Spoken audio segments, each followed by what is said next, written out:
Madame Bantry était ravie. Elle adorait ces rêves du petit matin qui s'achevaient par le premier thé de la journée. Le petit matin. Quelque part dans son subconscient, elle en percevait les bruits dans la maison.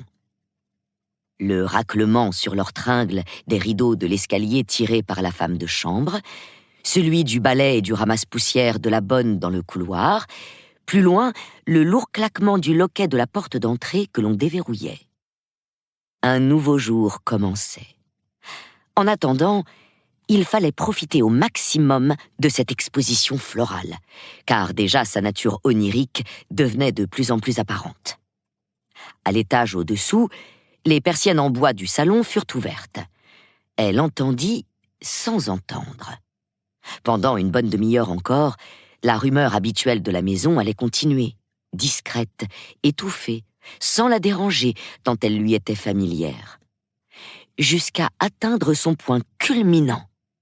Un pas alerte et assuré qui approcherait dans le couloir, le frôlement d'une robe de coton imprimé, l'infime tintement d'un service à thé posé avec le plateau sur la petite table derrière la porte, puis les coups légers frappés au battant et l'entrée de Marie pour tirer les rideaux.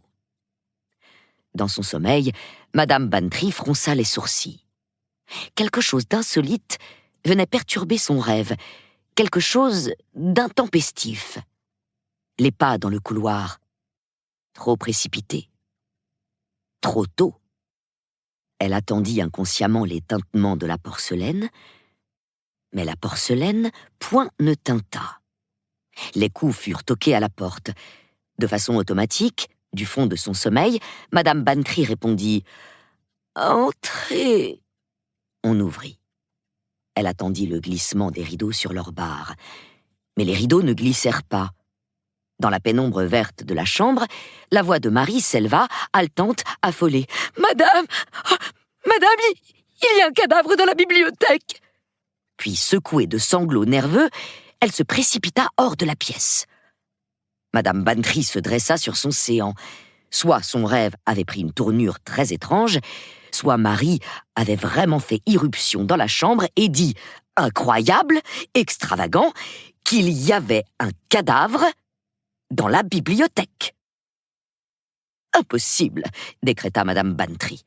J'ai dû rêver. Mais tout en prononçant ces mots, Madame Bantry était de plus en plus certaine qu'il n'en était rien, et que Marie, d'ordinaire si maîtresse d'elle-même, avait effectivement lancé ces paroles stupéfiantes. Après une minute de réflexion, elle balança un coude conjugal et impérieux dans les côtes de son mari endormi. « Arthur! Arthur! Réveille-toi !» Le colonel Bantry grogna, grommela et se retourna sur le côté. « Réveille-toi, Arthur! Tu as entendu ce qu'elle a dit ?» « Affirmatif, » marmonna le colonel. « Je suis entièrement d'accord avec toi, Dolly. » Sur quoi il se rendormit comme une souche. Madame Bantry le secoua. « Mais écoute donc! Marie est entrée et a dit qu'il y avait un cadavre dans la bibliothèque. »« Hein? Quoi? Un cadavre dans la bibliothèque? Qui est-ce qui a dit ça? Marie !» Le colonel Bantry rassembla ses idées et essaya de prendre la situation en main. « Tu dérailles, ma pauvre vieille. Tu as dû rêver. »« Non, je n'ai pas rêvé. C'est ce que je croyais aussi au début, mais non! Elle est bien entrée pour dire ça. Marie est entrée ici pour dire qu'il y avait un cadavre dans la bibliothèque? Oui. Je ne vois pas ce qu'il ficherait là, voyons. Non, bien sûr, fit Madame Bantry peu convaincue. Elle revint à la charge. Mais alors pourquoi Marie a-t-elle dit qu'il y en avait un? Elle n'a pas pu dire ça. Je t'assure que si. Tu as dû te l'imaginer. Je n'ai rien imaginé. Le colonel Bantry était complètement réveillé à présent, et bien décidé à remettre les choses à leur place. Tu as rêvé, Dolly, voilà tout. C'est à cause de ce roman policier que tu viens de lire, Le mystère de l'allumette brisée.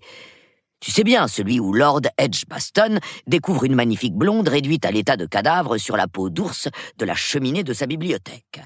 C'est toujours là qu'on les trouve, les cadavres, dans les livres.